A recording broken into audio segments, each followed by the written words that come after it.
175 chemistry के अंदर मायने रखते हैं।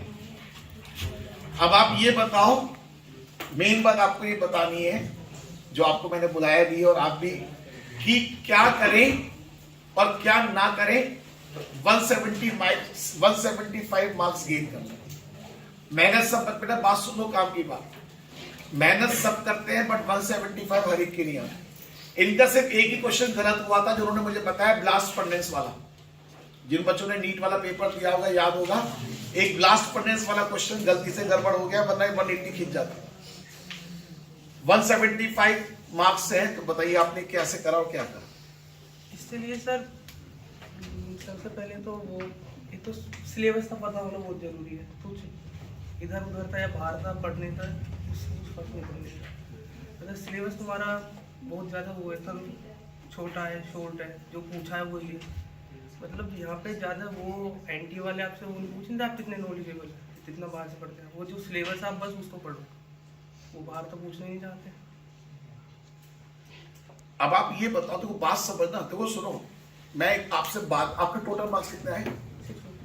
657। इनके टोटल मार्क्स है 657, और कल जो बच्चा आया था उसके 643 थे। कल जो बच्चा आया था वो 643 थे। 657 मेरे ख्याल से केजीएम से तो मिल ही जाएगा, 3000 रैंक है तो केजीएम से तो मिल ही जाएगा। तो आप देखोगे यूपी का टॉप कॉलेज, बल्कि ऑल इंडिया लेवल पे जो कॉलेज है वो आप गेन करें, इस बात पे तो सकते हैं। बेटा एक बात समझना, मैं बार बार बोल रहा हूं, आपके सामने स्टूडेंट है, जैसे एक बार बच्चा प्रशांत वत्स आया था, उसकी कुछ बच्चों ने बात सुन ली थी, समझ ली थी। आप ये समझ लो, जिस रास्ते पर आपको चलना है उस रास्ते पर अभी ये चल के आ रहे हैं। इनको पता है कि क्या चीज प्लस है और क्या चीज माइनस है। मेहनत बहुत बच्चे करते हैं, 650 प्लस में जाना हर एक की बस की बात नहीं है। केमिस्ट्री में 175, और सबसे बड़ी बात जो मुझे लगती है कि क्या आपको पूरे साल केमिस्ट्री बहुत ज्यादा पढ़नी पड़ी? नहीं, इस साल मैंने कम पढ़ी। मैं बता रहा हूं, मुझे नहीं लगता कि मेरे स्टूडेंट्स को केमिस्ट्री बहुत ज्यादा पढ़नी पड़ती है, क्योंकि मैं आप लोगों को टेबल थी अभी साथ के साथ याद करा दी, क्योंकि मुझे पता है अगर मैंने केमिस्ट्री में इल्झा दिया तो फिजिक्स तो आपकी गई, ये तो डेफिनेटली है। अगर आप केमिस्ट्री में इलझ के रह गए तो फिजिक्स तो आपकी डेफिनेटली गई।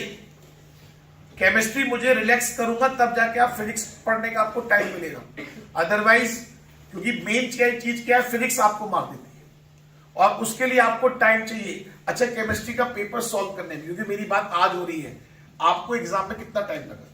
20 से 25, 1 घंटे में बायोलॉजी और केमिस्ट्री पूरी। 1 घंटे में बायोलॉजी और केमिस्ट्री पूरी हो गई थी।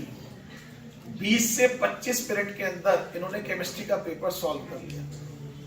और मैंने, अगर आपको मेरी लास्ट की रिकॉर्डिंग याद आती हो, इस बार वैसे पेपर में ज्यादा टाइम नहीं हुआ ना, 4 मिनट 45 मिनट प्रैक्टिस है। टेस्ट सबसे बड़ा फैक्टर टेस्ट। और मुझे याद आता है मैंने ऑफलाइन टेस्ट स्टार्ट करे थे, तो मुझे यही बच्चा दिखता था ऑफलाइन टेस्ट देने। चलिए आप तो पहचान नहीं पा रहे होंगे, मुंह पे मास्क मैं नहीं पहचान पा रहा, तो आप क्या पहचानोगे?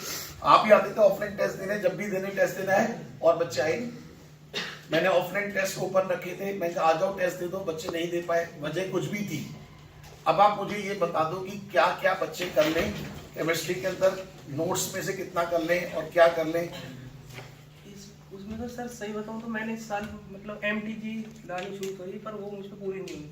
अच्छा, पिछले साल मैंने बहुत करा, जो हमारा जब भी मैंने 148 आया, वो सिलेबस मेरा पूरा नहीं करवाया टीचर ने। अब मैं टीचर का नाम नहीं ले रहा, किस टीचर ने सिलेबस बहाना बनाया जो था, उन्होंने अपने फैमिली प्रॉब्लम बताते हमारे सिलेबस फिजिकल पूरी उठवा दी। आप सोच लो कि आप जो टीचर क्लेम कर रहे हैं अपने सिलेक्शंस की, वो जब सिलेबस ही पूरा नहीं होगा तो आप कैसे कवर करोगे? और लास्ट में, अगर मैंने ऑनलाइन में बता रहा हूं, मैंने लास्ट में 1 महीने तो ऑर्गेनिक के क्वेश्चंस कराए थे सिलेबस कंप्लीट होने के बाद। Biomolecules, polymer, chemistry and life, inorganic के छोटे से छोटा टॉपिक सब कवर किया। मैंने ऑनलाइन में ऐसा करा ही नहीं, जैसे लोग ऑनलाइन के नाम पर क्या होता है, इंपॉर्टेंट टॉपिक करा दिए और बाकी छोड़ दिया। मैंने वो नहीं कवर किया, पूरा जैसे आपको पढ़ा रहा हूं सेम। जो लैंग्वेज आपको लिख के दे रहा हूं सेम मैंने पढ़ाया था ऑनलाइन पे, और इसका फायदा मिला। इन्होंने प्रॉब्लम्स भी पूछी मुझसे, हर बच्चा इतना इंटरेक्टिव नहीं रहा। कई बार मैं गुस्सा भी करता था, मैं कहा इरेगुलर हो रहे हो, बट फिर भी लगातार पढ़ते रहे। अब आप कुछ बातें ऐसी बता के जाओ बच्चों को जो फायदा दे। सर सबसे पहले तो नंबरों की 650 थी, मतलब जब मैं पेपर देने में जा रहा था इस दिन भी मैं सोच में होता था 650 लाने हैं तो वो आए नहीं थे, मतलब कि सब्जेक्ट में इतना स्कोर होना पड़े, तो उसने सिर में दफ्तर दिया मेरे को। फिर मैंने दवाई ली और मैं गया थे, तो पता नहीं चला 175 कहाँ से बंदो होते ही चला गया। तो जब पेपर में बैठ के मुझे बात समझ में आई थी, नंबर तो अगर स्कोर माइंड में ले आए तो फिर तो बैंड बजनी, लेकिन अगर हाथ चली गए तो बस फिर तो। हमारी गीता में जो लिखा है ना, हम लोग पढ़ पढ़ के बोर हो गए, क्या कि कर्म किए जाओ फल की चिंता मत करो, क्योंकि हमने वो बात कितनी बार सुन ली और उस बात का असर खत्म हो गया। कई बार क्या होता है, कोई बात बहुत अच्छी है और सुबह से शाम तक बार बार सुनते रहो, असर खत्म। अब देखो ये वही बात का कंक्लूजन बता रहे हैं। अगर आप ये सोच के जाओगे कि मुझे इस मैच में सेंचुरी मारनी है, हो सकता है पहली बॉल पे आउट हो जाओ। भाई तेंदुलकर को सुनो, तेंदुलकर को गॉड मानते हैं क्रिकेट में, और वो भी नर्वस 99 का शिकार हो गया था। 99 पर आकर 10-12 बार वो आउट हुआ है और ज्यादा। क्यों? वहां पर ज्यादा प्रिकॉशन ले गया। जब ज्यादा प्रिकॉशन के साथ खेलोगे वही गलतियां करते हो। आपको अपना नेचुरल परफॉर्मेंस देनी है, मैं बार बार कह रहा हूं नेचुरल परफॉर्मेंस। और वो कब होगी? आप प्रैक्टिस करते रहिए, आप प्रैक्टिस करते रहिए, प्रैक्टिस करते रहिए, आपको पता भी नहीं चलेगा कब परफेक्शन आपका आ जाएगा। वही चीज आपको समझनी है। मैं आपको बार बार बोल रहा हूं, सिलेक्शन का कोई शॉर्टकट नहीं है। एग्री करते हो इस बात को? आप करेंगे तो नंबर आएंगे, नहीं करोगे नहीं आएंगे। क्वेश्चन सॉल्व करते रहिए। इन्होंने एक बात जो बोल रहे हैं कि बात को मैं कंक्लूड कर रहा हूं, सिलेबस के ऊपर फोकस रहिए। बाकी पढ़ने के लिए उम्र पड़ी है, रिसर्च करनी। आपको केमिस्ट्री में रिसर्च नहीं करनी। बहुत से टीचर्स क्या करते हैं, नाम मैं किसी का ना आज तक लिया ना लूंगा। ऑर्गेनिक में मेरे पास अभी इतने मोटे नोट हैं मेरे साथ। देखो कल वो बच्चा क्या बोल रहा था, याद है 6-6 महीने ऑर्गेनिक पढ़ाते रहे, पता चला एक टॉपिक पकड़ लिया टॉटोमेरिल, अब पता चला उसी को 15 दिन पढ़ाए जा रहे हैं। बच्चे को लग रहा है बहुत अच्छा, बट एक बात जानते हो ना, एक फिजिक्स में फॉर्मूला होता है, output upon input into 100 efficiency का, है ना। इनपुट ज्यादा होने से कभी भी नंबर नहीं आते। एफिशिएंसी कब होगी? जब आपकी बैलेंसिंग सही होगी। आउटपुट इनपुट बराबर जैसी चीज है तो एफिशिएंसी में कन्वर्ट हो जाएगी। अगर आपका इनपुट ज्यादा हो गया, पता चला ऑर्गेनिक में 6 रजिस्टर, बच्चे मुझे दिखाते सर ऑर्गेनिक में 6 रजिस्टर भरे हुए हैं, मतलब इतने मोटे मोटे रजिस्टर भर जाते हैं, कैसे आउटपुट में करूं? और मेरी ऑर्गेनिक में मैंने शायद 70-80 पेज में खत्म कर दी थी, और उससे बाहर कुछ नहीं आता। आज से 3-4 साल पहले एक बार ऑर्गेनिक में क्वेश्चन आया था बाहर से, वो क्वेश्चन भी मेरे नोट्स में से था। वो था नाइट्रोबेंजीन का रिडक्शन वाला क्वेश्चन था, वो भी क्वेश्चन नोट्स में से था, जबकि वो क्वेश्चन किसी भी ना एलेंस में था ना आकाश में था, किसी भी कोचिंग में नहीं था, तब भी वो नोट्स में ही कवर था। और कई बार मैं नोट्स सोचता हूं कि और शॉर्ट कर दूं, यकीन मानना एक लाइन काटना मुश्किल हो जाता है। अब नोट्स में एक लाइन भी नहीं काट पाता कि मैं एक लाइन कट कर दूं या ये लाइन छोड़ दूं, नहीं, एक्स्ट्रा तो कर सकता हूं बट लाइन कट नहीं कर सकता। इसलिए ये बात मैं आपको इसलिए बोल रहा हूं, आपके सामने 175, देखो मैंने आपको पहले भी बोला था मैं इंडिविजुअल पढ़ाता हूं, मेरा फिजिक्स से कोई मतलब नहीं, मेरा बायो से कोई मतलब नहीं। 175 का मतलब आप समझ सकते हैं इन ऑल इंडिया रैंक, भाई ऑल इंडिया 175 में टॉप 100 में तो होंगे भाई। 180 में से 180 वाले 2-4 ही बच्चे होंगे, मैं समझता हूँ 10-15 बच्चे होंगे, वो भी एक क्वेश्चन गलत हो गया, वरना ये भी 180 में होते। ब्लास्ट फर्नेस कोई ऐसा बड़ा क्वेश्चन था नहीं, तो एग्जाम हॉल के अंदर तो आप समझ लो, मैं आपसे कह दूं ये आंसर शीट भर दो, तो भरने में गलती हो जाती है। अगर आपके सामने आंसर शीट हो और भरनी है तो एक क्वेश्चन तब गलत करता हूं। और बता दो कुछ काम की बात इन्हें। और सबसे बड़ा सा इस बार जो वो क्लियर था बच्चों में, वो था ऑप्शन क्वेश्चन बढ़ गए, क्वेश्चन बढ़ गए। एक जो इस बार नेगेटिव फैक्टर बता रहे हैं कि ऑप्शंस क्वेश्चन बढ़ने की वजह से रीडिंग टाइम बढ़ गया, और रीडिंग टाइम बढ़ने की वजह से क्वेश्चन छूट गए। क्योंकि 20 क्वेश्चन एक्स्ट्रा पढ़ने पड़े, और जब 20 क्वेश्चन एक्स्ट्रा पढ़ने पड़ रहे तो वो टाइम खा गए। उसके लिए सबसे बड़ा सॉल्यूशन मैंने ये निकाला थी, बस पहले राउंड में करते चले जाओ, चाहे 10 क्वेश्चन हो ऑप्शनल में, क्योंकि ऑप्शनल में इतना पता चल जाती है हार्ड क्वेश्चन तो 10 भी होने थे नहीं है पहले राउंड में, 6 हो 7 हो 8 हो वो सब करते चला जाए, बाद में सिलेक्ट कर लें तो कौन से भरने हैं।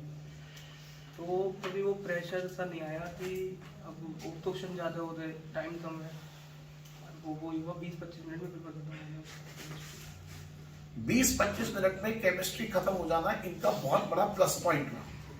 और मैं आपको एक बता रहा हूँ, ये बात ये बच्चा बोल रहा है और भी बच्चे बोलते हैं सर हमने केमिस्ट्री का पेपर 20-25 मिनट में खत्म कर लिया, क्योंकि मैं किसी चीज को लेके चलता हूं कि मुझे पता है अगर मेरी केमिस्ट्री टाइम पे कवर हो गई तभी आप फिजिक्स कर सकते हो, क्योंकि फिजिक्स को तो टाइम चाहिए। और ये बात मैं शुरू से कह रहा हूं, फिजिक्स और जिनके पास मैथ है तो ऑब्वियसली मैथ में तो और ज्यादा टाइम चाहिए। टाइम बचाने के लिए आपके पास सिर्फ केमिस्ट्री है। आपके बायो सब बच्चे करते ही हैं, सब बच्चे जितने टाइम में करते हैं सबका लगभग एवरेज टाइम वही रहता है। बात केमिस्ट्री के अंदर है कि आप केमिस्ट्री में कितना कम टाइम में कितना सही पेपर कर पा रहे हैं।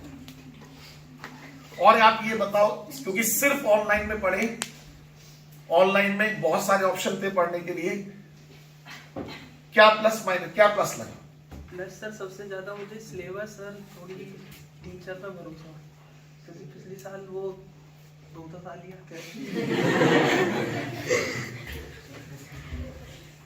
केमिस्ट्री में धोखा खा लिया।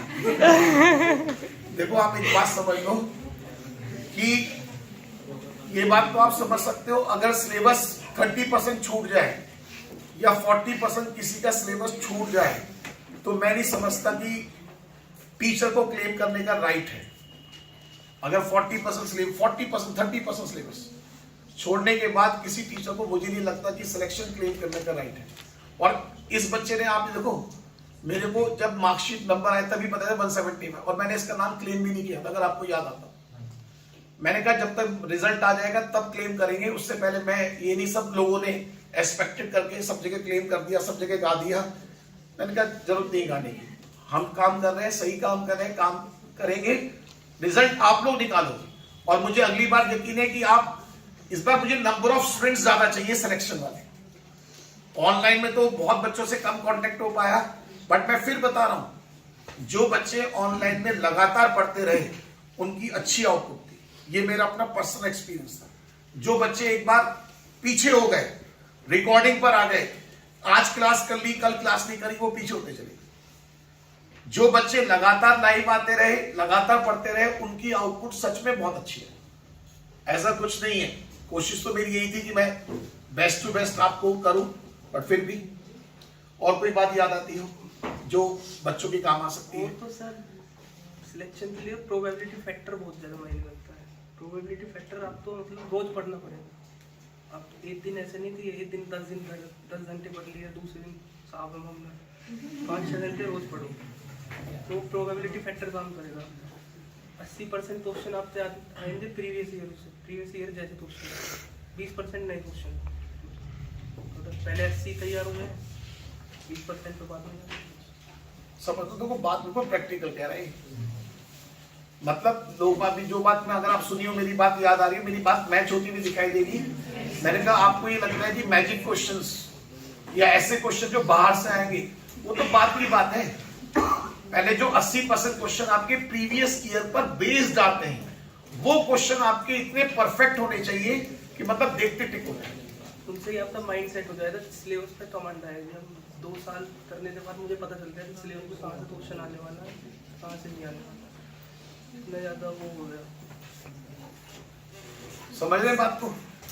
ये अगर मैं आपको प्रशांत वत्स का इंटरव्यू, प्रशांत वत्स जब यहाँ पर आया था वो भी यही कह रहा था, बस उसने एक बात कही थी जो मुझे और भी अच्छी लगी थी। सर जब मैं एग्जाम देने जा रहा था मुझे इतना पता था मेरे 630 प्लस तो आने ही आने, पेपर कोई सा भी आ जाए, पेपर कोई सा कितना भी टफ आ जाए, 630 प्लस तो मेरे आने ही आने, क्योंकि मैंने इतने पेपर ट्राई कर लिए थे, इतने क्वेश्चन ट्राई कर लिए थे, मुझे इतना पता था कुछ भी हो जाए 630 प्लस तो मेरे आने। अगर पेपर टफ आया तो 630 और पेपर थोड़ा सा मॉडरेट रह गया तो उससे ऊपर जाता।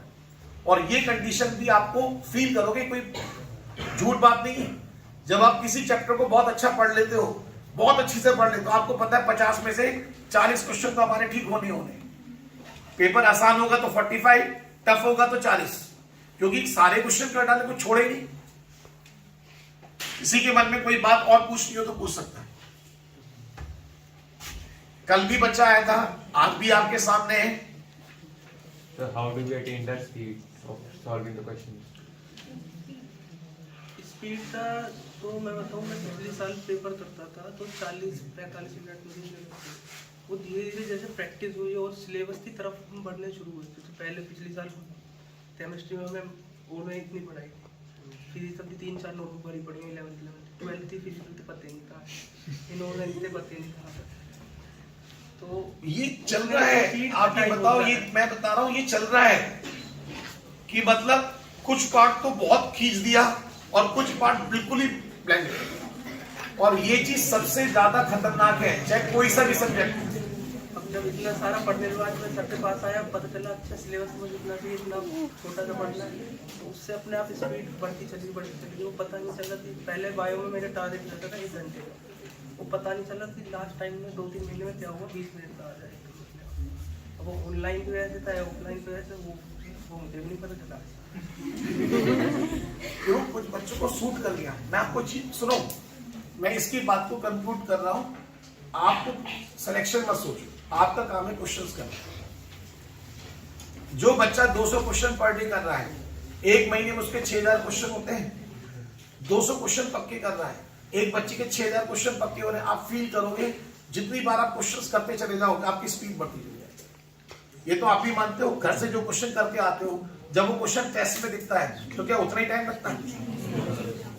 सोच के देखो।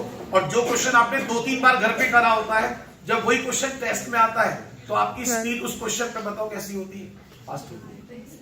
तो मेन बात है प्रैक्टिस, जितनी प्रैक्टिस कर लेंगे उतना अच्छा है। ठीक है, फिलहाल अभी मैं नीचे आता हूँ, ऑफिस में वेट करूंगा। ठीक है, बेस्ट ऑफ